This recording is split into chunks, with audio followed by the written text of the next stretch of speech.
La primera que voy a presentar es a Rocío Ardito. Ella es oftalmóloga, especialista en cirugía cosmética y reconstructiva de los ojos y estructura cercana a ellas. Tiene mucha experiencia y trabaja en difundir su especialidad, me consta, que he sido uno de los productos de ella. Ha hecho muchos pacientes que busquen un oftalmólogo que sigue básicamente la oculoplástica para garantizar un máximo cuidado de los ojos en una cirugía de párpados. Ella es egresada de la Facultad de Medicina de la Grande de América, la Universidad Nacional Mayor de San Marcos. Alcanzó el primer lugar en el examen de ingreso, es importante, y luego hizo sus estudios de oftalmología en el Instituto Nacional de Oftalmología. Estuvo un periodo, tuvo la beca del curso de oftalmología de la Universidad de Stanford de California, y posteriormente hizo la especialidad de órbita de oculoplástica y animales en la Asociación para Prevenir la Ceguera en México. Ella ha sido presidente del capítulo de oculoplástica de la Sociedad Peruana de Oftalmología, ha participado activamente en cursos de la especialidad en varios lugares del mundo, realiza ponencias, hace cirugías, presentaciones, trabajos, habla muchos idiomas, canta muy bien, te faltó eso, Rocío, y de verdad es un lujo tenerla acá entre nosotros, y le he encargado el tema de hablar de la experiencia en MD Coast acá en el Perú. Así que, bueno, Rocío, comienzo presentándote a ti y en su momento lo presento a Gerardo. Entonces, Rocío, puedes compartir pantalla y estamos gustosos de escucharte. Ya, ¿qué tal? Buenas noches, queridos amigos. Ahí vemos la pantalla, ¿sí? ¿Se ve? Sí. Se ve muy bien. Ya, muy bien. Bueno, entonces voy a hablar un poco acerca de este, que es uno de los temas de la pandemia. ¿Por qué digo temas de la pandemia? Porque Allergan ha estado haciendo muchas capacitaciones sobre empty codes en estos últimos meses. Entonces hizo incluso algunas capacitaciones con evaluación y hemos tenido pues que estar escuchando y aprendiendo para poder entender qué es esto. He puesto a una foto de, no es la foto de los libros de Mauricio Di Maio, es una chica que tampoco no es peruana, pero podría hacerlo. Bueno, voy a hablar un poco de estos temas, pero también desde nuestro punto, como me ha pedido Pepe, que desde el punto de vista en el Perú. Primero hablar de la demanda estética en el Perú, porque hay diferencias de lo que sucede aquí con otros países. Encontré unos artículos periodísticos donde se mencionaba de que en promedio los sectores A, B, C en el Perú gastaban, todos esos son valores pre-pandemia, gastaban un 10% de sus ingresos en estética, tanto en compra de productos, de peluquerías, consumo en general servicios y productos estéticos. Incluyen también, puede incluir botox, cirugías, todas esas cosas o rellenos. Y también hace ya un tiempo, 2017, 2018, habían artículos que mencionaban que había un crecimiento acelerado, 15% anual. Yo de mi experiencia he visto, comparando con otros países de Sudamérica, que había una gran diferencia en nuestro país comparado con otros lados en cuanto a consumo de cosas estéticas. Y sobre todo cuando salimos a los congresos, nos vamos de viaje, vemos personas simplemente en la calle, nos damos cuenta que hay diferencia. La peruana es conservadora. El peruano en general es conservador, pero este crecimiento que se estaba dando en los últimos años sí lo habíamos notado, ¿no? Un poquito de romper prejuicios acerca de las complicaciones o de las posibles cosas que habían con respecto a estos tratamientos cosméticos. El incremento de pacientes masculinos, que lo he observado, y algunos decían que en cuestión de consumo de cosas estéticas, demandas estéticas, estamos en nivel de Chile, por encima de Bolivia y Ecuador, pero bastante por debajo todavía de Brasil y Argentina. Y yo diría, quién sabe, nos ponían a la par con Colombia, pero yo diría, no sé, de la experiencia que tengo cuando viajo, diría que estamos un poco por debajo en cuanto a la demanda de los procedimientos estéticos. Bueno, ahora lo que todos sabemos es que, no sé si habrá sido su caso, leí un artículo sobre eso y yo lo he vivido, que había una explosión estética en estos últimos meses. O sea, realmente en abril, mayo, comencé a hacer más blefaroplastías que otras veces y esto ha ido en ascenso. Hoy día fui a a retirar una hidroxiapatita en una clínica grande, una clínica general, y las pizarras estaban llenas de pacientes para liposucciones, rinoplastías, ¿no? Entonces hay realmente una explosión de procedimientos. Bueno, acá una actriz conocida, le hice una simulación de ponerla así mayor, para, se supone ver, ¿no? Las cosas que suceden pues con los años, ¿no? Recordar la pérdida de volumen subcutáneo y que eso hace pues que se acentúen los huesos, ¿no? Como a veces se pierde un poco de volumen, también los músculos, o se notan más los músculos subyacentes porque se pierde la grasa, se pierde el volumen. Todos sabemos estas fases de la inyección del ácido hialurónico en general, eh, cómo están los surcos antes del tratamiento, cómo el volumen inyectado rellena los efectos inmediatamente, pero después de unos días como que se va acomodando, por así decirlo. El cuerpo absorbe esta agua del relleno y se integra esta sustancia al tejido conectivo más o menos al mes o a las 6 semanas, viéndose el resultado final. Bueno, rellenos ponemos de hace muchos años. O sea, yo diría que primero en el año 2000 que hice pelo, comencé a poner fotos y poco a poco los pacientes iban pidiendo surcos nasogenianos y al final empezamos a poner, quién sabe, en el año 2004, una cosa así. Pero en los últimos años se ha puesto de moda esto que son los empty codes. ¿Qué son? Bueno, hay un doctor brasilero cirujano plástico que da muchas charlas, hace libros, hace muchas cosas de capacitación, que creó como un acuerdo con Allergan. En el 2015 lanzó su publicación que se llama Revelando los códigos para el rejuvenecimiento facial, un abordaje paso a paso para el uso de inyectables con MD-Codes, solventado con una alianza con Allergan, hacer como una cosa publicitaria de la línea Vicross de Allergan, que incluye los diferentes tipos de rellenos que tiene, o sea, según la reticulación, el volumen, el bolit, el volvel, el bolite, ¿no? La colección que le llaman Yuveda. Bueno, y se basa en las dosis determinadas de puntos, pero vamos a hablar ahora de la evaluación que también describe de los pacientes en general, que es un poco distinta a lo que hemos estado haciendo normalmente, porque los pacientes cuando vienen a la consulta por un relleno, ¿qué cosa es lo que piden? Quiero llenarme el surco nasogeniano, quiero quitarme esa línea de marioneta, quiero quitarme las ojeras, pero en la evaluación que enseña el manejo de estos MD codes y en las capacitaciones que hace Allergan, es realmente no necesariamente tratar exactamente lo que pide el paciente, porque realmente el paciente, ¿qué cosa es lo que quiere? ¿Qué cosa es lo que realmente quiere el paciente? El paciente quiere verse menos cansado, quiere verse menos molesto, quiere verse menos triste y atribuye a estos surcos que van apareciendo esto que se denominan mensajes emocionales negativos. Verse mayor, verse cansado, verse molesto, verse triste.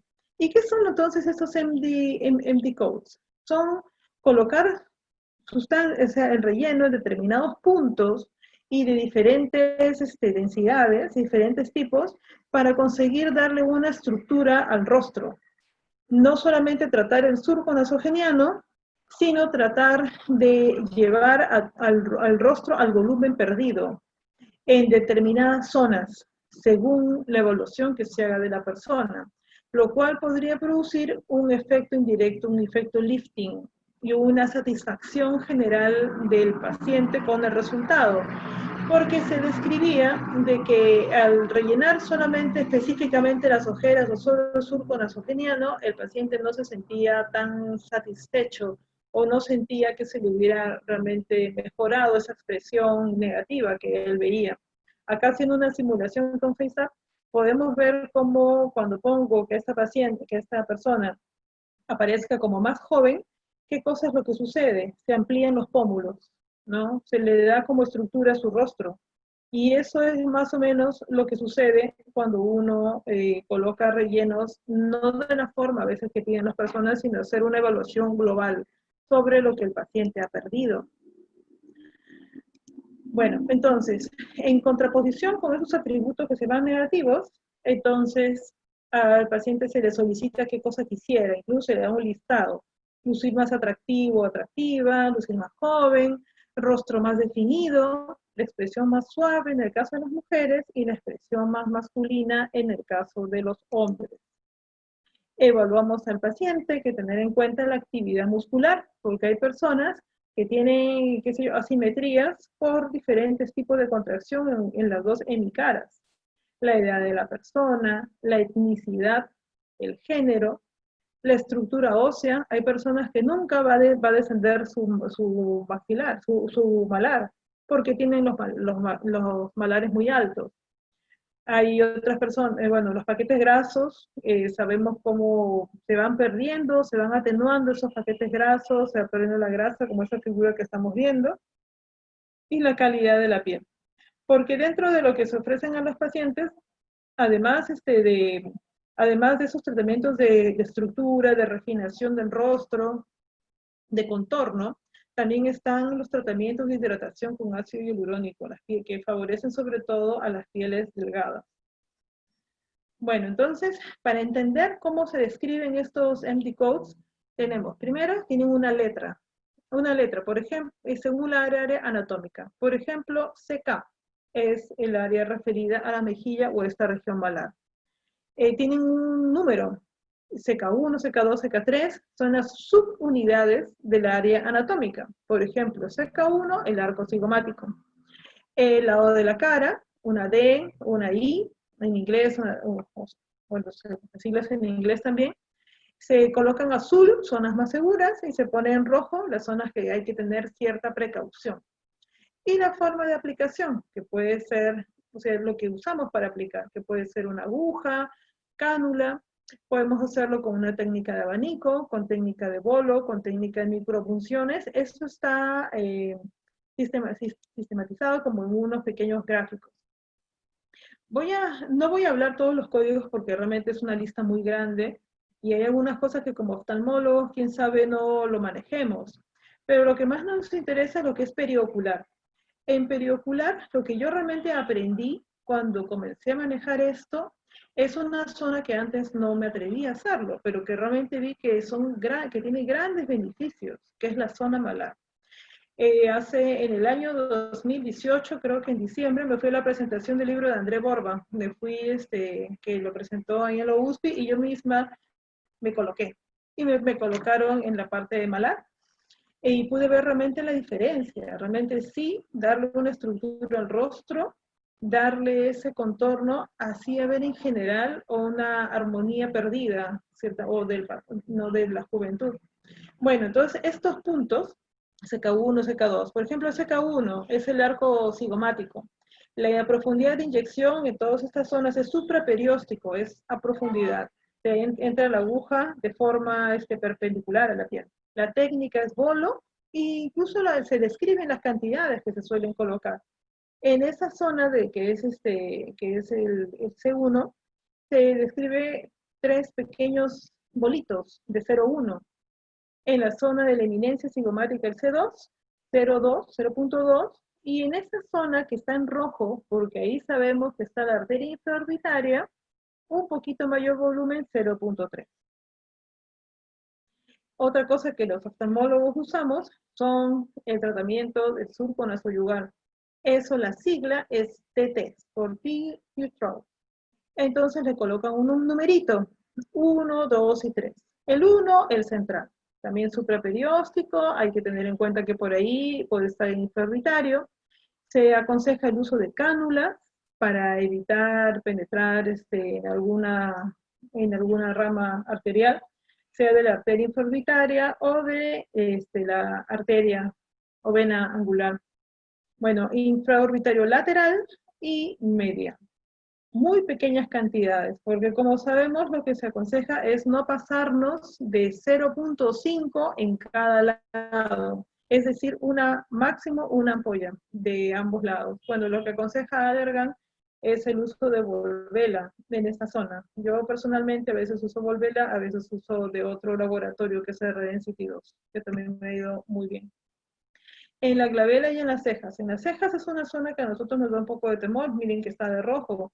¿Por qué? Porque sabemos que ahí están las arterias supraorbitarias, hay un paquete, entonces podemos tener un poco de temor. Eh, lo mismo en la zona glabelar, sabemos que es una zona que se han descrito muchas trombosis de arterias centrales de la retina. Entonces, las técnicas de colocar un relleno en esta zona son muy especiales, porque es muy superficial y se indica que si esta es la línea vertical del surco, es muy superficial y de manera perpendicular en muy pequeña cantidad. En general, la publicación inicial que se hizo de estos códigos muestra muchas zonas de aplicación. Realmente es mucho más incluso de lo que se muestra aquí. Es importante el conocimiento de la anatomía, si es que uno realmente va a mandarse a aplicar en todo el rostro, porque hay arterias, por ejemplo, la arteria facial, cuando uno coloca en las líneas de marioneta, que hay que tener pues, bastante buen conocimiento anatómico y con las variantes que a veces pueden existir. Bueno, en esta publicación que mostré, que es esta publicación es del 2020, es ahora, de mayo, muestra, por ejemplo, Mauricio de Mayo, que es el que ha descrito todo esto, cómo puede cambiar el rostro de una persona. Primero, esa señora que tiene flacidez en todo su rostro, puede tener la expresión triste, puede estar con el rostro cansado, y le va colocando, ¿no? O sea, le va colocando en la zona malar, porque siempre primero se hace la parte de estructuras, es decir, la parte de los rellenos de mayor densidad. Bueno, se va dando la estructura y de ahí se van trabajando las otras zonas hasta que al final, con 17 mililitros, es decir, 17 jeringas de relleno, consigue un resultado de alto impacto, un rejuvenecimiento.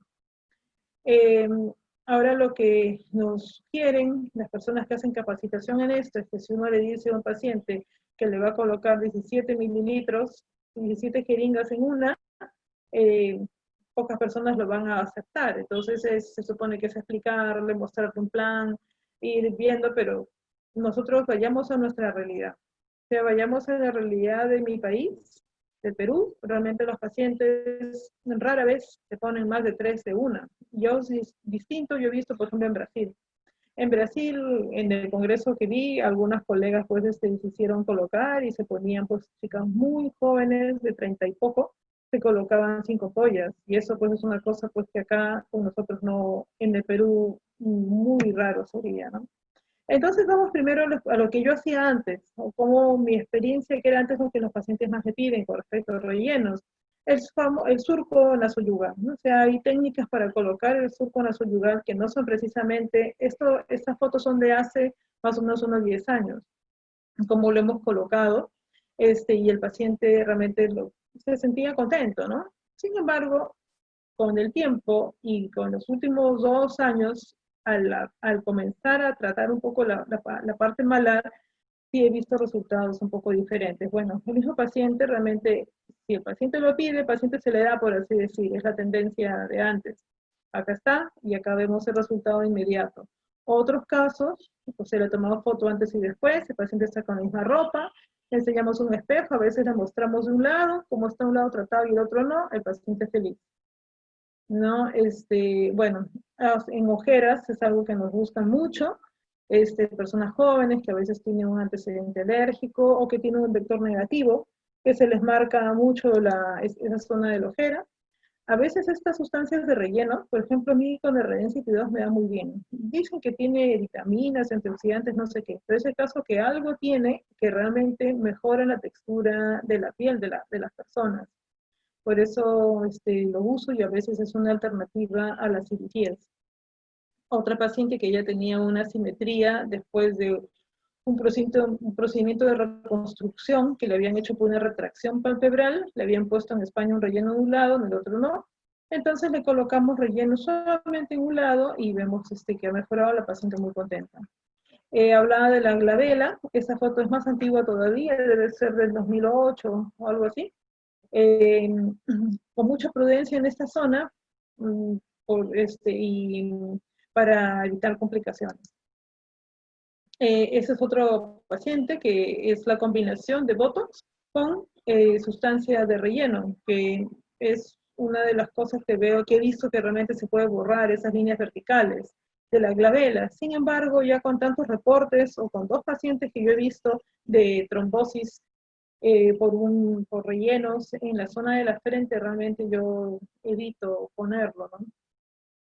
Bueno, el relleno de labios es algo que los pacientes piden bastante, incluso nosotros los oftalmólogos, es algo relativamente seguro.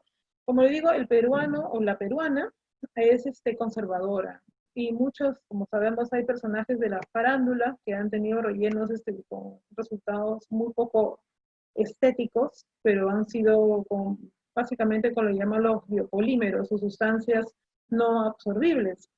Entonces, si la paciente logra romper ese prejuicio y le enseñamos las fotos de cómo es una paciente antes y cómo es después, sí mejora, ¿no? Entonces acá nosotros podemos hacer el contorno del labio, hacer el contorno con pequeñas cantidades o hacer esos puntos que es según estos puntos de los empty codes, ¿no? Que es para relleno de labios, ¿no? Sabemos que el labio inferior es 2/3 o 1/3 en relación al labio superior. Otros casos que ya comencé a trabajar ya es para dar estructura teniendo en cuenta estos anticodes fue por ejemplo en casos de pacientes que tenían una retracción palpebral postquirúrgica.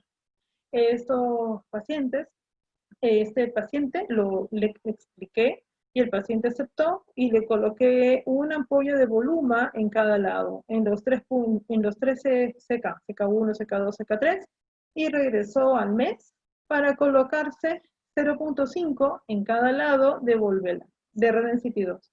Y el resultado fue este, o sea, el paciente quedó feliz, porque los párpados, o sea, el paciente tenía vector negativo y tenía esta retracción después de la blefaroplastia.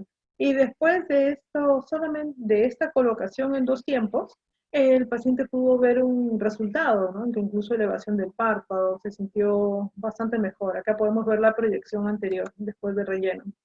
Otros pacientes que también con vector negativo, paciente que se sentía mal porque realmente la piel muy delgada, oscura, era muy joven. El paciente le colocamos 2 mililitros de voluma y de Redensity en un solo tiempo y el paciente también se sintió muy contento. Pero como sabemos, el volumen dura más tiempo. El paciente ha acudido después para un retoque de Redensity, siempre después de 1 año, porque le pareció bueno el resultado que se consiguió. Acá vemos una vista como cómo podemos ver la diferencia entre cómo estaba acá antes y cómo estaba después en cuanto a la proyección de esta zona. Bueno, acá podemos ver en 3/4 la diferencia. Otro caso que también hemos tratado así, el paciente también con vector negativo, al paciente le colocamos también un centímetro de volumen en cada lado en los 3 puntos, CK1, CK2, CK3. Entonces acá podemos comparar, ver como acá, esto es realmente, por eso que cuando se hacen las capacitaciones de esto, alguien incluso pide o da o facilita de alguna forma tener esas cámaras que hacen una reconstrucción en 3D del rostro, porque nosotros lo estamos viendo en plano. Quién sabe no se note mucho el efecto, pero el paciente sí lo nota. Pero si ponen atención, acá en esta zona está más hundido y acá esta zona está más proyectada. ¿Cuál es el efecto de esto? Que el paciente como que tiene una expresión más feliz, una expresión más alegre. Cuando el paciente tiene este vector negativo o esta zona malar poco desarrollada, maxilar superior poco desarrollado, tiene como una expresión un poco descansada. Entonces acá podemos ver la diferencia, esta es la inyección inmediatamente después, ese resultado inmediatamente posterior. Acá vemos otra paciente que es un caso igual. Esta paciente también, muy joven, como que ya se sentía incómoda por su mirada, sus ojeras, decía. Y también le colocamos ambos en CK1, CK2, CK3. Y también le pusimos en la zona del surco nasoyugal, ¿no? Y acá podemos ver la diferencia, ¿no? Acá se ve como una sombra y después de haberse colocado en esta zona, vemos como que tiene otra luz.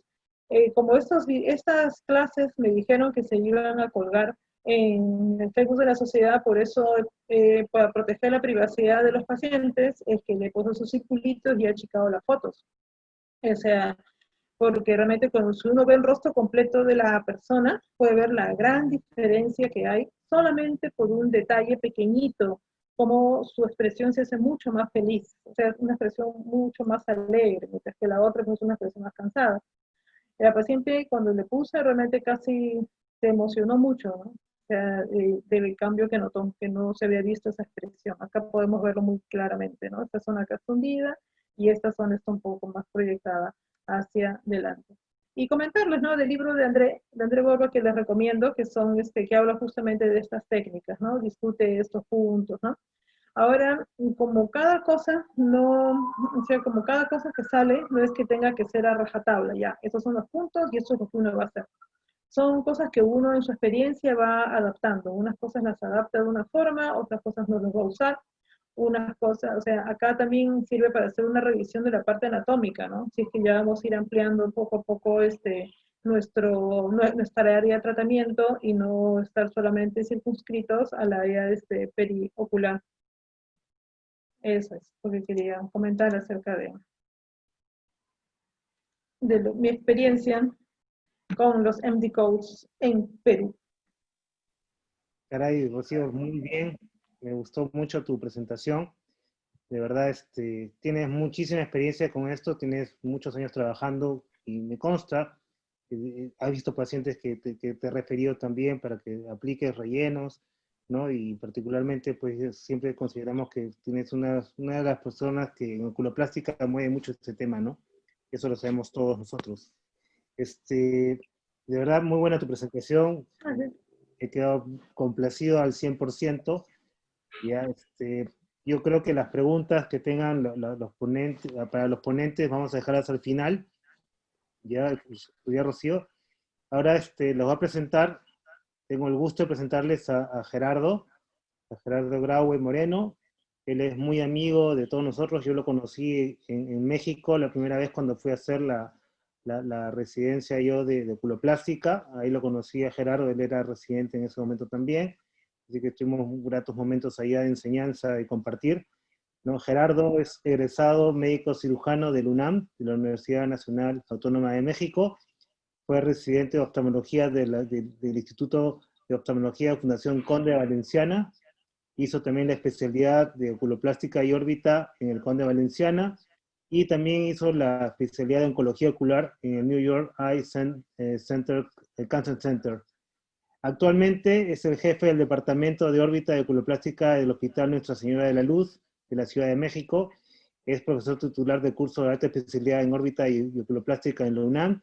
Y de verdad que el servicio de oculoplástica del Hospital de Nuestra Señora de la Luz ha crecido muchísimo. Se ha rodeado de mucha gente allá con muchas ganas de hacer muchísimas cosas en cuanto a investigación. Me consta que todos los protocolos que están formándose allá es un muy buen lugar, ¿no? Como para pensar un residentado, para pensar en renovar toda la capacitación que uno puede tener en oculoplástica.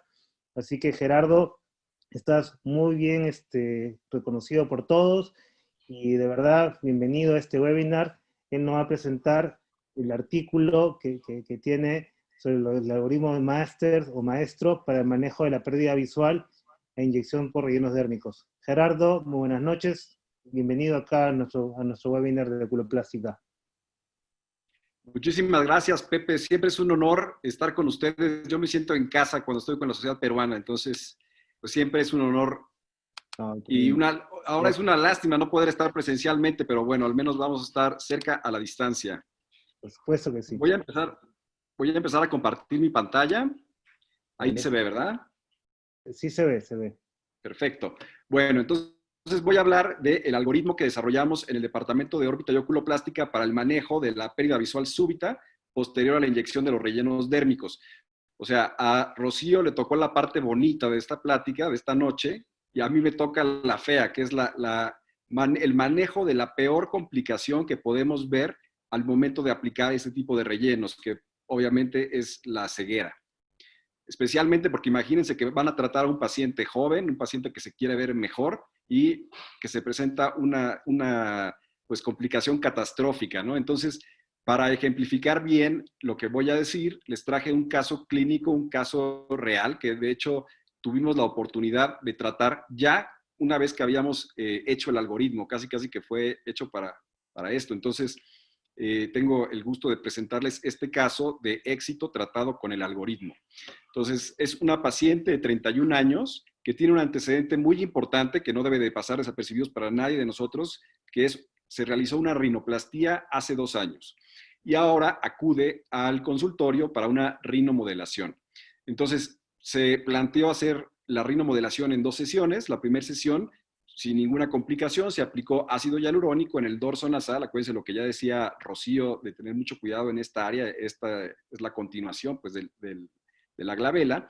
Se aplicaron ahí, en esa ocasión, 0.5 cc de ácido hialurónico y se citó a la siguiente semana para una segunda aplicación en la región nasoglabelar, ya ahora un poquito más alto, y en la punta nasal, 0.3 y 0.2 cc. En eso estaba la paciente cuando de pronto sintió un dolor súbito, periocular, del lado derecho, de tipo urente, y el médico que estaba aplicando el tratamiento notó inmediatamente un blanqueamiento de toda la zona. Es un médico que está altamente capacitado, entonces sabía perfectamente bien qué era lo que estaba pasando y cómo era que tenía que actuar. La paciente inició después con cefalea hemicraneal intensa, náusea, vómito y baja visual. Entonces, en este momento fue referida con nosotros. De hecho, el médico tratante la llevó directamente, como debe de ser, para un tratamiento oportuno. Pero bueno, ¿de dónde nace esta inquietud de generar este algoritmo?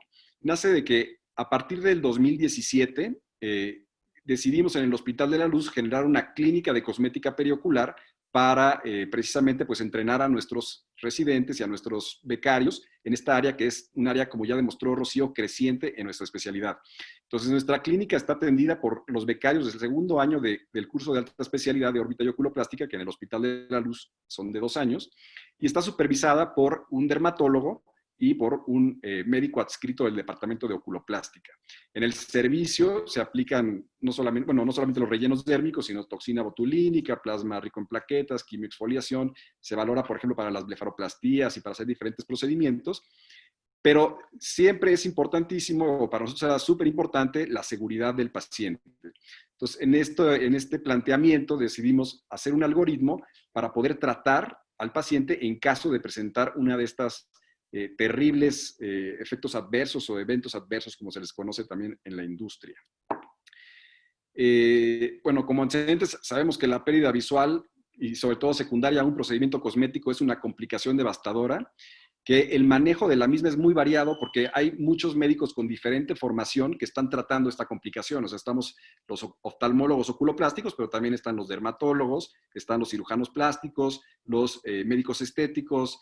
Inclusive hay otras especialidades como ginecología, otorrino, que también aplican este tipo de procedimientos. Entonces, depende de su formación, pues el manejo que deciden darles a estas complicaciones cuando se llegan a presentar. Y sabemos también que una oclusión vascular por un émbolo de ácido hialurónico o de cualquier otro de estos materiales que se ponen como inyectables, pues en general tienen un mal pronóstico. Aquí vemos en la foto una paciente que sufrió una necrosis del ala de la nariz y del labio por aplicación de ácido hialurónico. Entonces, fíjense, no solamente es la parte visual, que es la que más nos importa a nosotros como oftalmólogos, pero estas complicaciones son, bueno, se pueden generar en cualquier parte donde se aplique el ácido hialurónico e inclusive se puede generar en las mejores manos. O sea, nadie está exento de este tipo de complicaciones. Ok, pero ¿y por qué suceden estas complicaciones? Bueno, primero pues porque al momento de, bueno, vamos a revisar un poquito la anatomía. La órbita está irrigada, como sabemos, por una irrigación superficial que viene de la carótida externa y que le da principalmente la irrigación al párpado inferior, y una irrigación interna que viene de la carótida interna y que le da la irrigación al área, a la región periocular superior y a la frontal. Entonces, el área glabelar es un área especialmente susceptible de presentar esto, porque los émbolos, cuando se llegan a inyectar de forma intravascular, pueden migrar y tapar la arteria central de la retina o alguna arteria ciliar, y bueno, generar obviamente este tipo de complicaciones. Estas dos circulaciones, la superficial y la interna, se unen en una extensa red anastomótica, que es donde generalmente se presenta la inyección pues, desapercibida y desafortunada del ácido hialurónico o de cualquier otro material. Entonces, fíjense, aquí tenemos unos esquemas, nada más como para acordarnos bien cómo está esta irrigación tanto superficial como profunda de la región periocular y de la órbita. Y vemos cómo viene de la arteria carótida externa, se deriva la arteria facial, que estamos viendo de este lado, y de ahí llega a formarse la arteria angular, y de ahí, bueno, se hacen las arcadas marginales.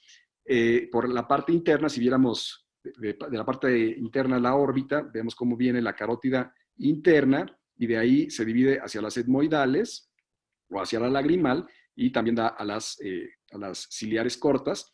Y aquí atrásito podemos ver a la arteria, oftálmica, a la arteria central de la retina, perdón. Y bueno, siguen las arterias etmoidales hasta llegar a la arteria dorsal nasal y a la arteria frontal y supraorbitarias. Entonces, realmente es un sistema que está ampliamente comunicado y que, bueno, puede llegar a presentarse una inyección intravascular del medicamento, y dependiendo de la fuerza con lo que lo apliquemos, pues puede migrar por toda esta circulación, y cuando termina, o cuando se suspende esa inyección, cuando dejamos de aplicar el medicamento, bueno, pues el medicamento regresa, ¿no?, por el flujo anterógrado, y de pronto puede llegar a tapar las arterias de menor calibre, como por ejemplo las ciliares cortas o inclusive la arteria central de la retina, que estaría un poquito más acá abajo. Entonces, bueno, en cuanto a fisiopatología, es una inyección intravascular, depende mucho de la presión aplicada, el recorrido que va a llevar el émbolo, y terminando de aplicarlo, bueno, va a haber una migración anterógrada, que es la que va a generar la oclusión en una arteria de menor calibre. Como efectos inmediatos, pues tenemos el dolor intenso por la isquemia, podemos llegar a presentar tosis, oftalmoplegia, edema corneal, necrosis cutánea. Estos por lo general son un poquito más tardíos de aparición, y la baja visual, que es así, puede presentarse de forma inmediata. También se ha hablado de que probablemente el material que se aplique, en este caso ácido hialurónico o cualquier otro, puede generar una inflamación en el endotelio vascular, y eso empeorar la zona de necrosis de la arteria que estaba irrigando esa zona. Entonces, regresamos rápidamente aquí a nuestro caso de estudio. La paciente de forma inicial se manejó con el protocolo que ahorita les voy a platicar, y aparentemente 24 horas después la visión estaba conservada. Sin embargo, a las 72 horas me llama por teléfono y me dice: doctor, siento que me ha bajado bastante la visión, y ahora siento que tengo el ojo azul. Entonces, en ese momento dije, bueno, pues preséntate por favor al consultorio de forma inmediata, y esta es su foto. Como vemos, sí tiene efectivamente una apariencia como de una córnea azul, o sea, de un edema corneal importante, y su visión estaba en este momento en cuenta de Dios a 30 centímetros. La presión intraocular no era registrable, y decidimos hacerle una serie de estudios. Primero un OCT visante. Fíjense, el grosor corneal de esta córnea es 3 o 4 veces lo normal, y ante esto también le hicimos una ecografía, porque evidentemente no podíamos ver el fondo de ojo, y la ecografía también estábamos sospechando por la hipotonía que probablemente existía un desprendimiento coroideo, el cual se descartó por la ecografía. Bueno, entonces regresando al objetivo del protocolo o del algoritmo desarrollado, era pues desarrollar un algoritmo que estuviera basado en evidencia, que considerara el nivel de evidencia y el grado de recomendación, la fisiopatología y sobre todo la accesibilidad, que muchas veces no tenemos en cualquier consultorio oftalmológico médico, que es donde generalmente se aplican estos rellenos, o inclusive en nuestros hospitales. Como métodos, bueno, hicimos una revisión extensa en PubMed y Medscape. Usamos los términos relleno facial, inyección, oclusión de la arteria central de la retina, manejo, tratamiento, complicaciones, eventos adversos, o sea, todos los términos que se nos ocurrieron que pudieran estar relacionados, y agregamos aparte términos mesh como pérdida visual, ceguera, inyecciones faciales, estética facial, productos cosméticos. Ahí hicimos una lluvia de ideas para todo lo que se nos ocurriera que tuviera relación, ¿no? Entonces, ácido hialurónico, inclusive agregamos otro tipo de rellenos como los basados en hidroxiapatita de calcio, relleno cosmético, tratamiento, manejo, etcétera, para que realmente fuera una búsqueda exhaustiva. Y escogimos artículos que estuvieran en inglés hasta julio del 2019. Nuestros criterios de exclusión fueron otro tipo de oclusiones. No nos interesaba en este caso hablar de oclusiones cutáneas, por ejemplo, que estuvieran hechos en modelos animal o que fueran casos duplicados. hicimos el análisis de estos casos que resultaron positivos a la búsqueda de acuerdo al manejo recibido. Entonces, los agrupamos por el diferente tipo de manejo y aparte hicimos un grupo de la población que realmente había tenido una recuperación visual y ese grupo lo analizamos de forma separada para ver qué tipo de tratamientos habían generado esta recuperación visual. A estos les revisamos la huesa visual inicial, la final y el tipo de tratamiento. Y en base a esto se asignaba el nivel de evidencia y el grado de recomendación por grupo. Esto basado en los niveles de evidencia de Oxford. Esto lo publicamos este año en el Journal of Cosmetic Dermatology. Ahí está la referencia. Y bueno, como resultados les presento, después de una exhaustiva búsqueda, identificamos 46 artículos científicos, los cuales hablaban de 190 casos. Nos dimos a la tarea de revisar muy bien que no fueran casos duplicados. Y dentro de estos casos, pues prácticamente el 99% de los casos habían estado tratados con 5 intervenciones principales. El grupo 1 era las maniobras, ahorita voy a explicarles de qué se trata. El grupo 2, la hialuronidasa. El grupo 3, esteroides, ahorita vamos a ver la vía y las dosis. Grupo 4, habían estado manejados en base a la reducción de la presión intraocular y el grupo 5 a base de oxígeno. Y creamos esta mnemotecnia, que es muy fácil de recordar, porque sobre todo cuando estamos en un caso de una complicación aguda, pues se nos olvida todo, ¿no? Y realmente no sabemos ni cómo responder. En cambio, si ya tenemos bien estructurado este algoritmo y aparte tenemos una mnemotecnia muy fácil de recordar, pues será mucho más sencillo actuar. Entonces, con las siglas integramos la palabra maestro. Entonces vamos primero con la M de maestro. La M representa las maniobras, o sea, nuestro grupo 1. Las maniobras se basan básicamente en la reducción rápida de la presión intraocular y esto generado a base de una dilatación transitoria del vaso que está ocluido para que migren estos pequeños émbolos de ácido hialurónico o de cualquier otro material a vasos periféricos y así poder rescatar la visión central. Entonces, esto se hace a base de un masaje compresivo. Nosotros como oftalmólogos tenemos el lente de Goldman, que es muy sencillo de aplicar. Ahí nada más ponemos una gota de anestesia y podemos con el lente de Goldman hacer un masaje como el que se hace cuando tenemos oclusiones, por ejemplo, de tipo cardiogénicas de la arteria central de la retina. Eso es algo que como oftalmólogos sabemos hacer. Se hacen estos masajes entre 15 a 20 segundos y luego se libera rápidamente la presión y se vuelve a repetir. Esto es de forma pues indefinida hasta que podamos tener acceso a nuestro siguiente método de tratamiento.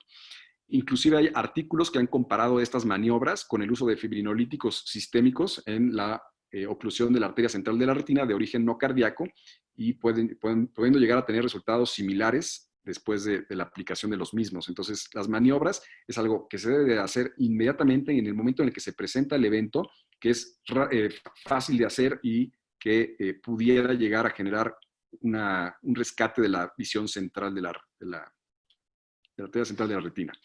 Otras maniobras que podemos aplicar de forma conjunta, la paracentesis. Esto, a veces doy esta plática también para otro tipo de especialistas, entonces por eso digo que solamente para oftalmólogos, que somos los que sabemos introducir agujas al ojo. Aquí se puede usar una aguja del calibre 27 en el limbo, extraer de 0.1 a 0.2 mililitros de humor acuoso, y esto va a generar una reducción efectiva de la presión intraocular, lo que va a traducirse en un incremento de la perfusión retiniana de aproximadamente el 20%. Y la otra cosa importante es la posición de semifowler, que es una posición que el paciente tolera muy bien y que también favorece el drenaje venoso de la región periocular. Entonces, si no congestionamos más la vía, el paciente generalmente está con mucho dolor, está muy angustiado, el doctor también. Entonces, esta posición como que nos ayuda tantito a pensar, nos da tiempo como para poder pensar en las siguientes intervenciones que tenemos que hacer. La siguiente intervención es la A del maestro, es la hialuronidasa, es el grupo 2, y sabemos que la hialuronidasa pues, es la enzima catabólica del ácido hialurónico. Se debe de aplicar durante los primeros 60 a 90 minutos posteriores al evento oclusivo, y esta se puede aplicar de diferentes maneras. La más fácil es una inyección retrovulvar, obviamente la más fácil para los oftalmólogos, ¿no? De 150 a 200 unidades internacionales sobre mililitro, que se pueden aplicar en 2 a 4 mililitros. Tampoco queremos agregar más volumen a una órbita que de por sí queremos que baje la presión intraocular. Pero también se puede hacer de forma intravenosa, se puede asociar con hialuronidasa, con urosinasa, y bueno, como complicaciones de estas maniobras, aquí de aplicar la hialuronidasa, sobre todo por vía retrovulvar, pues es una hemorragia. Entonces, también como oftalmólogos tenemos la ventaja de que sabemos tratar las hemorragias retrovulvares. Este es un video que generalmente les paso, sobre todo cuando lo digo esto en reuniones de dermatólogos, que no acostumbrados a hacer la clínica, pero pues es lo mismo que hacemos cuando hacemos un bloqueo periocular. Por ejemplo, los cirujanos de catarata lo hacen muy seguido, pero se introduce una aguja en la unión del tercio externo y el tercio medio, y de ahí nos direccionamos hacia el nervio óptico, y de ahí aplicamos los 2 o 3 mililitros de ácido de hialuronidasa. También lo podemos aplicar en la zona troclear, sobre todo si la complicación se presentó cuando estábamos tratando la zona glabelar. Creo que puede ser una vía un poco más directa, haciéndolo directamente sobre la región troclear. Bueno, el grupo 3 representa a los esteroides, que es el est del maestro, y aquí hay algunas controversias. Entonces, normalmente para otro tipo de enfermedades inflamatorias orbitarias, por ejemplo, la neuropatía óptica compresiva por enfermedad de Graves, utilizamos bolos de metilprednisolona que van entre 500 miligramos a 1 gramo. Entonces, esta es la dosis que estamos proponiendo. Obviamente, pues tenemos que validar todos estos valores, pero esta es una dosis que estamos acostumbrados a utilizar en otras patologías que afectan la visión, como la neuropatía óptica compresiva. Entonces, bueno, estos esteroides limitan el edema isquémico secundario a la baja perfusión, son útiles en vasculitis del nervio óptico y de la retina, y bueno, el impacto real en el pronóstico final pues es incierto, no ha estado estudiado de forma correcta. Siempre cuando se aplican los esteroides intravenosos hay que monitorizar la tensión arterial y la glucemia antes, durante y después de aplicar el medicamento. El grupo 4, que es la R del maestro, es reducción de la presión intraocular. Este es el gold standard para mejorar el flujo vascular retiniano y la neuropatía óptica. Tenemos medicamentos tópicos, tenemos medicamentos intravenosos. Creo que en una situación de urgencia como la que se presenta cuando tenemos una oclusión aguda, pues es más útil utilizar medicamentos intravenosos como el manitol al 20%. Entonces, actualmente no existe una presión intraocular meta reportada para estos casos. Nosotros proponemos una reducción máxima del 30% del basal, y esto lo podemos lograr utilizando el manitol al 20%, 2 gramos por kilo, en una dosis única. Esto es porque con la isquemia que se genera después de la oclusión, prácticamente a los 2 o 3 días vemos una todavía mayor reducción de la presión intraocular, como la vimos en el caso de nuestro paciente. Y después puede ser hasta complicado también manejar los efectos secundarios de la hipotensión. Entonces, no pasar más del 30% del basal, creemos que es una buena meta. Hay que monitorizar esto de forma periódica. Y bueno, la presión intraocular meta sería lograr los 10 milímetros de mercurio. La última intervención es el O del maestro, o el grupo 5, y estamos hablando del oxígeno. Entonces, el oxígeno aumenta las concentraciones plasmáticas, mejorando la perfusión coroidea de las capas internas de la retina, y lo proponemos de 2 formas, ya sea suplementario a través de puntas nasales o mascarilla reservorio, que es una vía fácil para aplicar en cualquier sala de urgencias, por ejemplo, de un hospital. Aquí depende de la vía utilizada. Si usamos puntas nasales, logramos una elevación de entre el 24 al 44%, y si usamos mascarilla reservorio, del 60 al 80%, respectivamente. Y la otra manera de aplicarlo, que también está descrito, es a través de la cámara hiperbárica. Esto es un poco más complicado de conseguir, no cualquier lugar tiene cámaras hiperbáricas. Si se logra pues tener una cámara hiperbárica disponible, se recomiendan sesiones de 2 horas por 14 días a 253 kilopascales. Generalmente son bien tolerados, pero bueno, sabemos que la accesibilidad es complicada. Y bueno, entonces, una vez analizando todos estos casos que tenían oclusiones vasculares y que habían tenido éxito al momento del manejo, vemos que de 190 casos, únicamente 22 casos tuvieron una recuperación visual, y esto representa solamente el 11.57%. Entonces, si de este 11.57% logramos aumentar la tasa de recuperación visual a un 30%, bueno, creo que ya hicimos algo muy, muy grande. Y la otra cosa es que también, inclusive para cuestiones legales, creo que hacer todo tipo de intervenciones para tratar de mejorar la pérdida visual después de este tipo de complicaciones, pues también puede ser beneficioso. Entonces, de acuerdo al grado de recomendación, aquí tenemos las maniobras y las intervenciones que se proponen, y vemos que las maniobras alcanzaron un nivel de evidencia 1B con un grado de recomendación A. O sea, siempre háganlo, es sencillo, realmente tenemos una buena posibilidad de tener una respuesta adecuada, y tenemos pues, muy pocos o prácticamente nulos efectos secundarios, a menos de que hagamos una paracentesis y tengamos ahí algún accidente con el cristalino.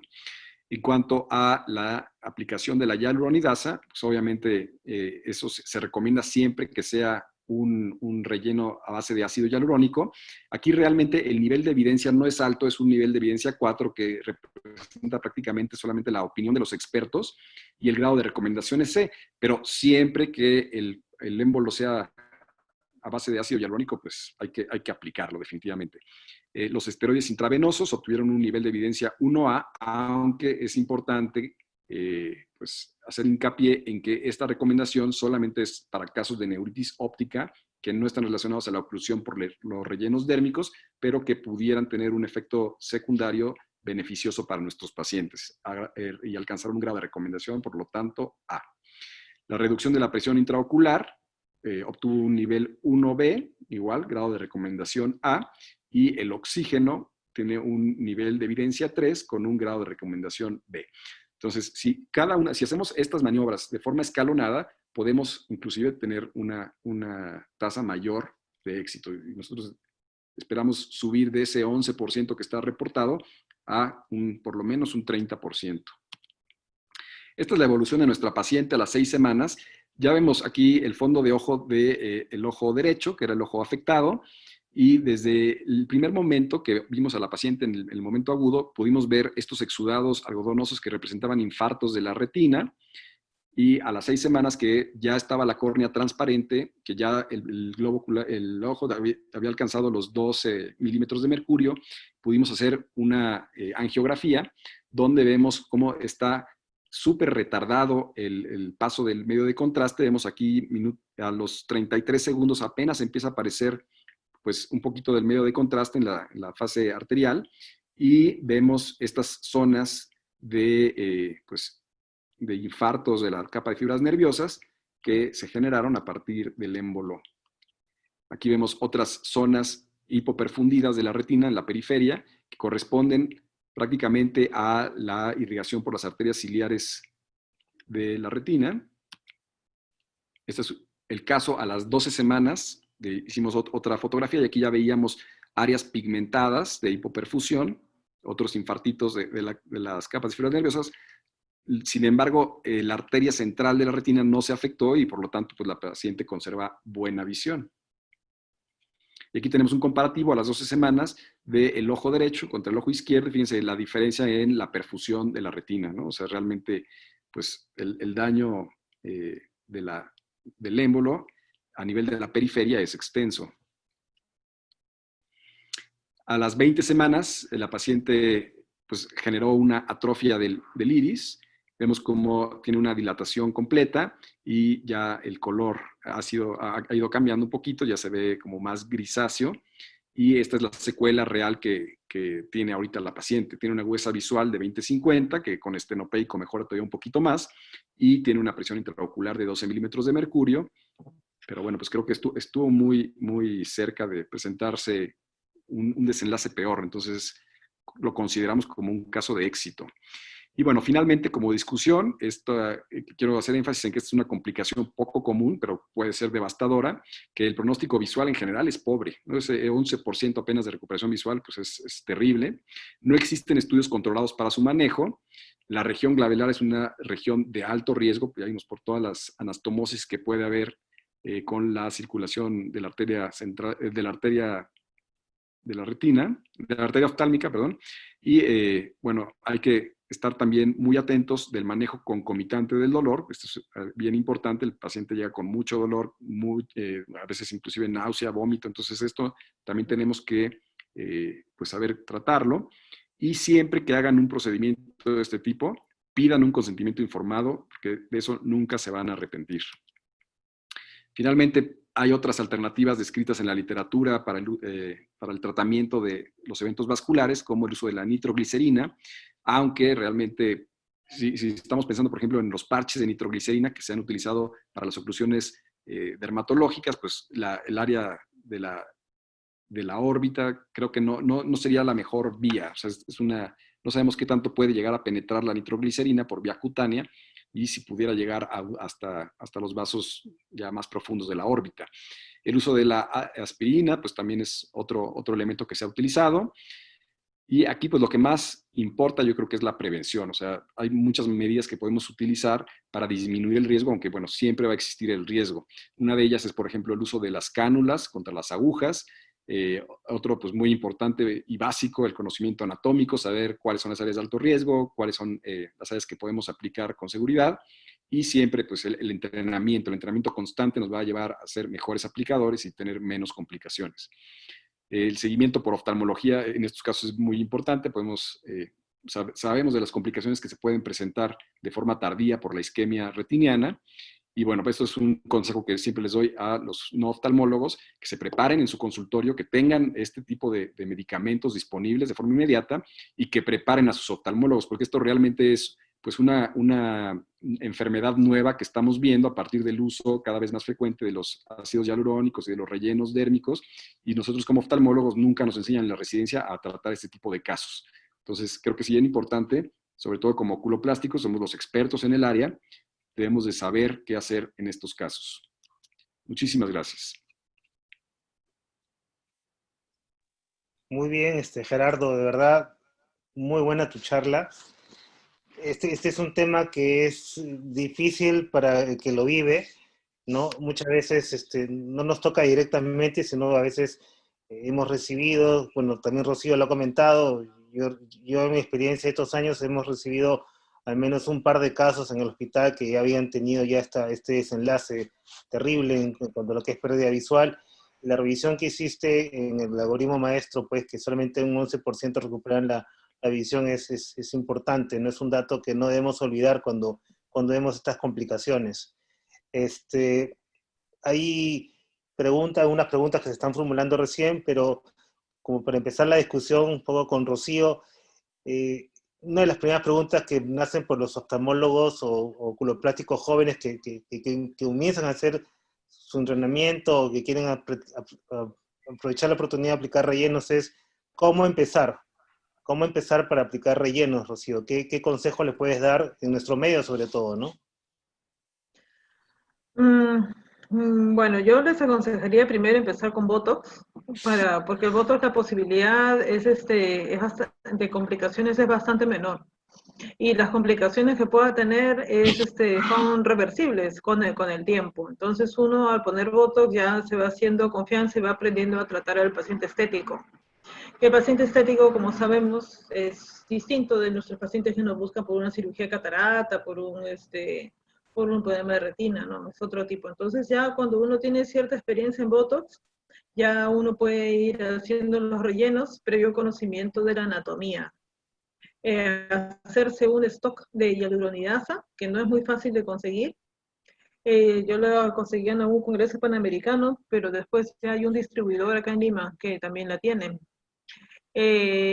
Sobre lo de las cánulas, hay algunas, o sea, tratar de buscar las zonas que son más seguras, y que son de menos riesgo.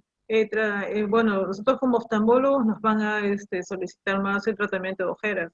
Así que antes de estar pensando, quién sabe, en una cosa facial, ir haciendo solamente zonas localizadas. Solamente el tratamiento de ojeras no es difícil, siempre y cuando uno sea conservador y no haya sobrecorrección. Las cánulas también se consiguen acá en Lima. Y el tratamiento de las zonas malares es también no es difícil. eh, y uno está más seguro si es que hace firmar el consentimiento informado, como se menciona, y si uno tiene la hialuronidasa ahí. O porque a veces hay algunos pacientes que reclaman, ¿no? O sea, que no les gusta cómo quedó, o qué pasó, sabe Dios, X cosa. Entonces, siempre es bueno ahí tener más anatomía. Ujú. Sí, básico, ¿no? Justamente los artículos que hablan sobre complicaciones en esos rellenos claramente hablan que uno tiene que ser muy capacitado o revisar mucho la parte anatómica, ¿no? En la región que uno está aplicando, pues, ¿no? Voy a leer algunas de las preguntas que me hacen acá en el chat. El doctor Fernando Silva pregunta respecto a la aplicación de hialuronidasa en el maestro. ¿Cuántas dosis de hialuronidasa se podrían colocar? O si solamente se aplica una dosis nomás, para Gerardo. Mira, yo creo que la hialurosis es importante aplicarla al momento en que se presenta la complicación. Entonces, en ese momento podríamos aplicar una dosis y luego nosotros volvimos a aplicar. Hablando específicamente de este paciente, se aplicaron 2 veces la hialuronidasa. O sea, al momento el médico tratante le aplicó hialuronidasa y luego cuando la recibimos nosotros, ya sabiendo que ya le habían dado hialuronidasa, volvimos a aplicar hialuronidasa, pero esta vez por vía intravenosa.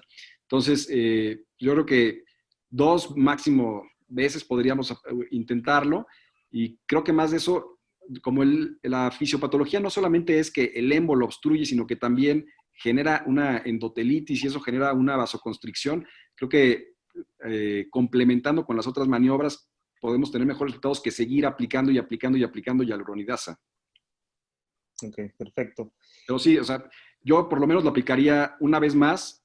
Si el médico tratante me dice que ya lo aplicó, por lo menos lo haría una vez más ya para estar seguros que se aplicó, ¿no? O sea, Claro. quizá utilizando otra vía. Gerardo, en tu caso que presentaste, ¿el médico era oftalmólogo el que aplicó esta sustancia? No es Porque, oftalmólogo. ok, porque obviamente el que coloca la hialuronidasa intraorbitariamente, pues es un oftalmólogo, ¿no? No creo que sea un cirujano plástico o un dermatólogo, ¿no? Sí, Entonces, sí, por lo él, general lo hacen como de forma periocular, quizá no lo hacen tan profundo como se metería un oftalmólogo, ¿no? Entonces, por eso sí creo que vale la pena repetir la aplicación, pero tampoco queremos como sobrellenar la órbita de más volumen que pueda generar más isquemia o tener alguna hemorragia retrovulvar o algo. Entonces, si ya se aplicó periocular, yo lo aplicaría más bien como ahora intravenoso una vez más y ya después seguir a las otras intervenciones. perfecto, perfecto. Acá hay una pregunta un poco larga, pero me parece interesante, de doctor Pedro Muro. Eh, bueno, primero los felicita por las muy buenas ponencias de ambos, tanto de Rocío como de Gerardo. Y se pregunta, ¿no? Si se ha calculado cuál es el costo de ese tratamiento de rescate, ¿no? Sí, el costo depende obviamente del lugar donde se aplique, ¿no? Porque si es un tratamiento que se aplica en un hospital, pues seguramente no solamente nos van a aplicarlo, nos van a cobrar los medicamentos, sino que nos van a cobrar una cuota por internar al paciente y ahí si le hacemos una tomografía porque el paciente se quejaba de mucho dolor y queremos descartar que la oclusión aparte no vaya a ser a nivel del cerebro como se ha descrito, pues todo eso va sumando costos, ¿no? Entonces, realmente, yo creo que como decía Rocío, los costos iniciales, que es pues la hialuronidasa, eso los absorbe el médico, ahí debemos siempre de tener nuestro stock de hialuronidasa, y el resto depende de dónde se aplique. Si es en un consultorio médico, pues realmente los costos no son altos. Es esteroides, es manitol, es oxígeno en puntas nasales o en mascarilla reservorio, o sea, realmente no son medicamentos que sean costosos, son de hecho medicamentos que pues tenemos al alcance muy fácilmente, pero bueno, si ya agregamos estudios de imagen para descartar otras oclusiones, si agregamos internamiento en hospital y eso, pues todo eso va elevando el costo. ¿Y cuál era la otra? ¿Me preguntaste algo más? No, Ah, no, básicamente, lo que no, es pasa es que que, perdón, en la misma pregunta leí que preguntaban. sí, hay varias cosas más, sino que estoy por partes, Sí, ¿no? sí, sí. Entonces, uno, cuando habla a los pacientes de aplicación de rellenos, les hablan de estas complicaciones a los pacientes, le hablan, oye, puedes tener este problema vascular a nivel de que puede comprometer ceguera, uno le habla directamente esto. Yo generalmente les hablo de esto, sobre todo si voy a hacer una aplicación de alto riesgo, o sea, en la región glabelar. Si voy a hacer una aplicación, por ejemplo, en el surco nasogeniano, generalmente no les hablo de la ceguera, ¿no? Les hablo de que sí puede haber un evento isquémico, que pudiéramos tener necrosis de algunas zonas, por ejemplo, de la nariz, como en la primera foto que presenté. Rara vez les hablo de alguna ceguera si le voy a aplicar como en una zona pues, de relativa seguridad y que está alejada del globo ocular. Pero no sé, ¿tú qué haces, Rocío? Sí. Yo más o menos algo similar. O sea, sobre la zona clavelar, si el paciente me insiste, le explico bien. Bueno, yo he tenido hace 2 años, me vino en un intervalo muy corto, 2 pacientes con necrosis orbitaria. Uno post relleno en el dorso nasal de ácido hialurónico en Arequipa y otro post relleno, lo que le llaman plasma gel, en la zona frontal. Y la verdad fueron casos muy dramáticos, ¿no? O sea, yo los recibí para prótesis ocular, para evisceración y prótesis ocular. Y son, o sea, no es solamente pérdida visual, era necrosis orbitaria. Entonces, por eso soy un poco cauta. Entonces, en la zona clavelar, la verdad que hace tiempo que no pongo porque me da temor, ni en la frente.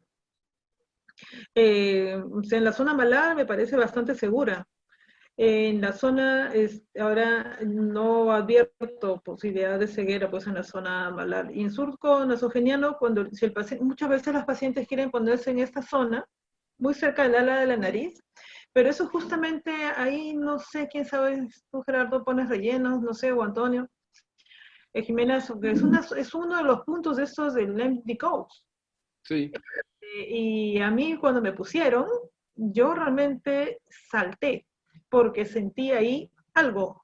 Y después de 2 años que me pusieron ahí, todavía siento algo en un lado, que es el lado que me molestó cuando me inyectaron en esa zona. Entonces, está descrito y ahí lo pone, o sea, pero que salga pues este doctor a hacer sus charlas no quiere decir que es lo que se tenga que hacer, o sea, probablemente después de un tiempo van a haber cosas que van a revertir lo que ahora se pone Allergan, porque al final es algo comercial. Al final, no, creo que no debe haber nadie ahí de mis amigos de Allergan, pero al final, ¿por qué ponen que se ponen tantas ampollas? O sea, más ampollas, más renta, ¿no? Eh, no sé, entonces uno tiene que ver entre solucionar el problema del paciente, que se sienta contento y no meterse en problemas, ¿no? Así que es. Claro. Para finalizar la pregunta de Pedro, él también menciona lo siguiente, que esta complicación las cubre algún tipo de seguro, considerando que todo esto parte de un inicio de un procedimiento estético. No las cubren precisamente porque es parte de un procedimiento cosmético, ¿no? Entonces, los costos van o a cargo del paciente o a cargo del médico. Y ahí lo que vale la pena es, y esta es una situación real, ¿no? Que con esta paciente se presentó, cuando ya la dimos de alta, ella como que quería que el médico pagara la cuenta, ¿no? Y que se hiciera responsable de eso. Yo hablé con ella y le dije, mira, la verdad es que tú firmaste un consentimiento informado y a ti te explicaron explícitamente, porque además el médico que tuvo este terrible accidente es un médico que está súper capacitado, que es, vaya, líder de opinión en México, ¿no? Entonces yo le dije, pues la verdad es que él te explicó, esto le puede pasar a cualquiera, y la paciente lo entendió, pagó su cuenta y ahí está, ¿no? O sea... Wow. Yeah. Uh-huh. Excelente. Hay una pregunta más acá que hace la doctora Milagros Acevedo. ¿Cuánto tiempo se debe esperar post cirugías con asimetrías para la corrección con rellenos? Esto va para Rocío. Ya, por ejemplo, hay algunos pacientes que uno hace una blefaroplastía de párpado inferior, por ejemplo, una blefaroplastía transconjuntival, y a veces uno puede hacer, o sea, sacar las bolsas grasas, pero después de 1 mes, 2 meses, que pasa todo el edema, se ve que el paciente tiene un surco nasoyugal marcado, que por más que quiso acomodar la grasa, no se acomodó. Entonces, el aspecto del párpado podría estar mejor con un relleno. Entonces, yo siempre por si acaso, los pacientes que voy a operar de párpado inferior, les aviso que existe la posibilidad de que puedan verse mejor aún con un relleno postoperatorio, pero yo espero más o menos 2 meses, por lo menos, ¿no? O sea, que haya pasado todo el edema.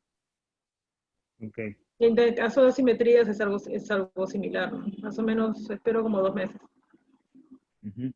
Bueno, acá en el seminario tenemos a varios amigos, que está Jimena, está Antonio. Yo no sé si quieren participar, algún comentario al respecto de esta charla. Bueno, primero, felicitaciones, excelente el tema, Gerardo y Rocío.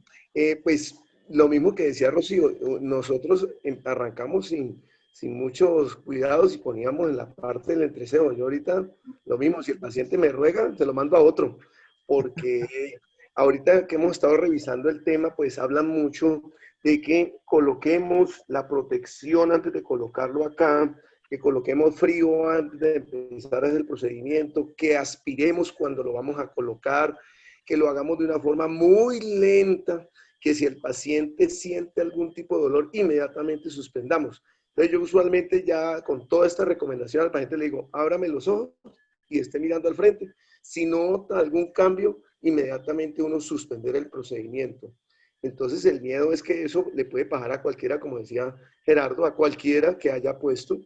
Y en la parte de acá del pliegue yo quería confirmarlo con ustedes que acaban de revisar muy bien el tema, pues yo tengo la costumbre de hacerlo más profundo para que evitemos coger el vaso en ese momento y aspirar siempre que lo estoy colocando y colocar muy poquita presión, muy poquito volumen, muy lento y pues ahí sí uno lo sigue colocando.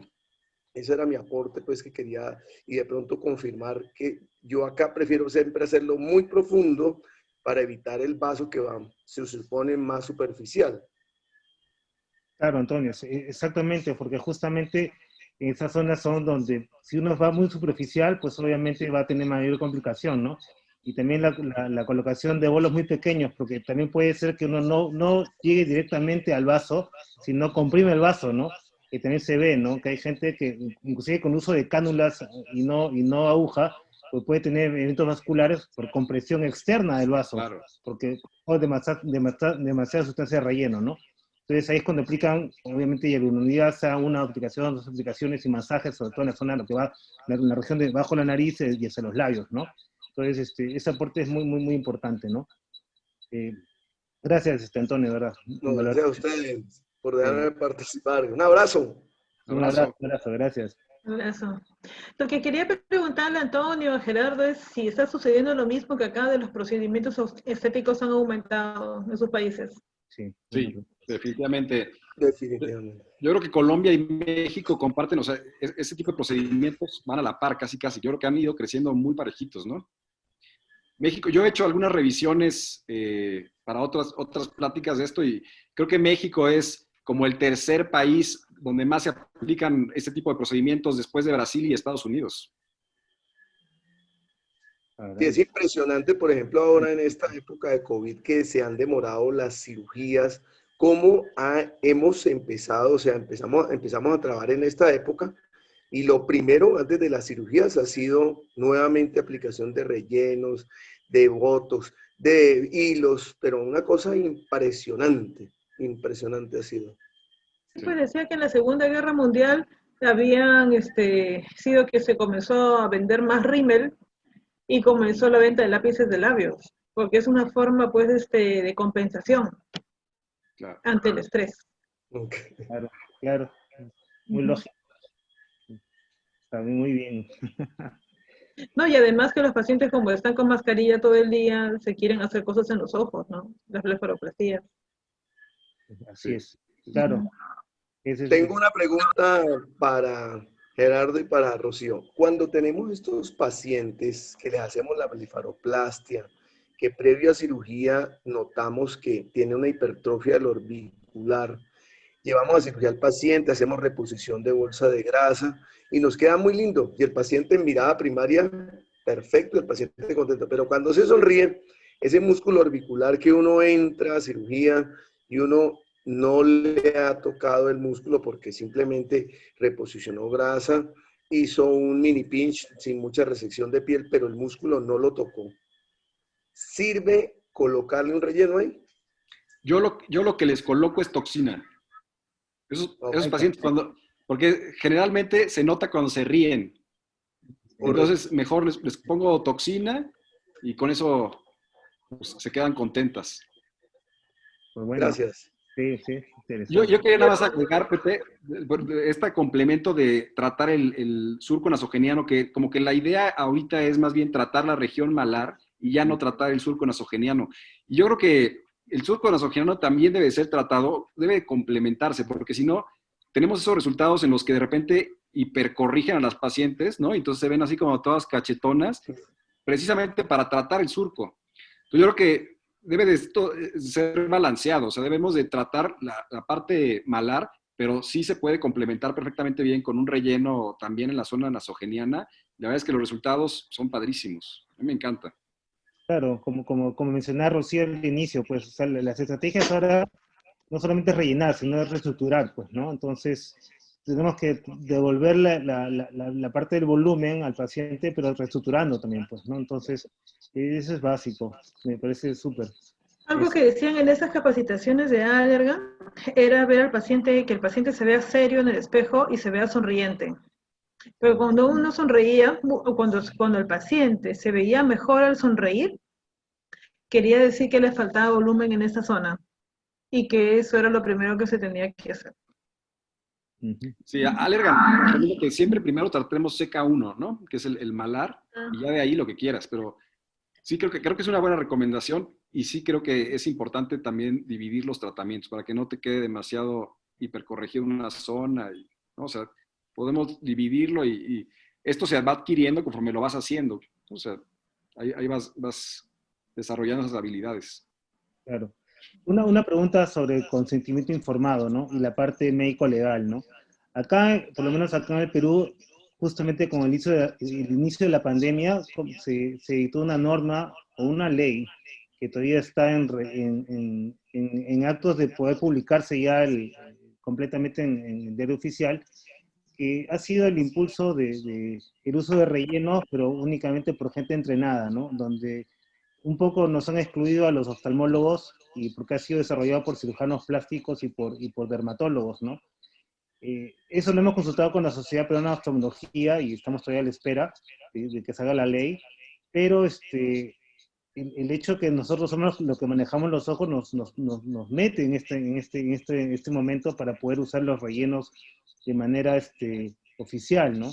Aunque ahorita no nos apoyen. Yo no sé si en sus países tienen este tipo de problemas también con los dermatólogos y cirujanos plásticos, ¿no? Sí, definitivamente. Nosotros tuvimos hace como unos ya casi 10 años un problema grave, todo derivado del tratamiento de una artista que es muy conocida, Alejandra Guzmán. Alejandra Guzmán se inyectó en una clínica, vamos, no era ni médico, ¿no? Pero se inyectó, creo que le inyectaron aceite de silicón en las pompas. Y eso le generó unos granulomas terribles, una respuesta inflamatoria terrible que terminó hospitalizada y casi se muere. Entonces, a partir de ahí, los cirujanos plásticos empezaron a hacer mucho ruido, queriendo bloquear cualquier intento de hacer procedimientos cosméticos de alguien que no fuera cirujano plástico. Entonces, se unieron en ese caso el Consejo Mexicano de Oftalmología, el de Dermatología, el de Otorrino, y formaron una comisión, fueron al Senado, estuvieron abogando por pues, estos procedimientos, y al final de cuentas no pasó la ley que querían imponer los cirujanos plásticos y quedó en que el médico puede hacer el procedimiento que está descrito en su currícula de la universidad. O sea, por ejemplo, si el oculoplástico en el currículum de la universidad dice que puede hacer blefaroplastía, entonces puede hacer blefaroplastía, es legal. Si en el currículum del otorrino no dice eso, pues no está permitido, y si llega a tener alguna complicación, pues ahí sí va a tener consecuencias graves. Eso es básicamente lo que dice la ley mexicana ahorita, ¿no?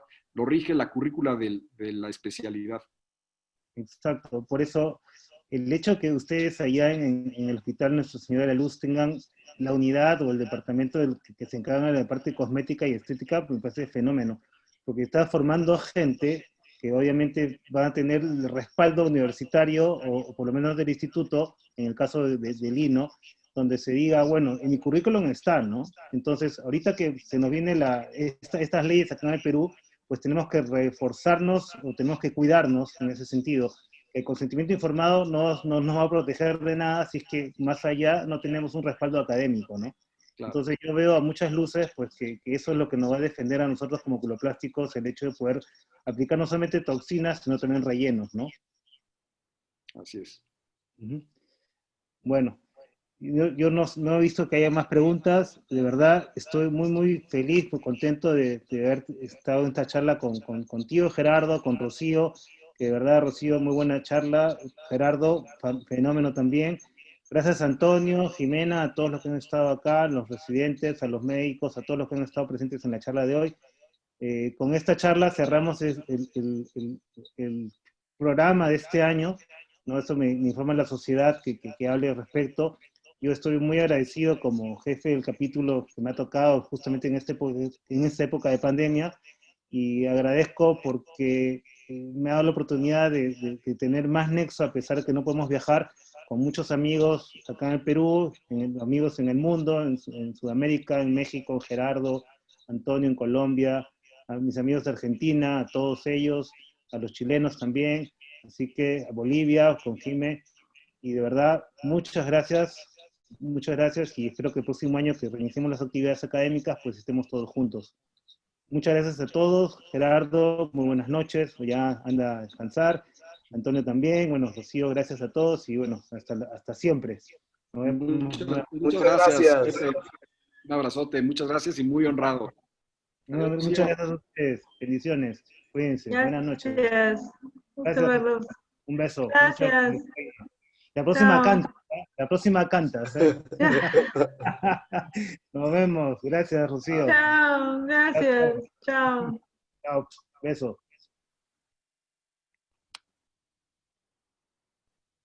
Muchas gracias, muchas gracias.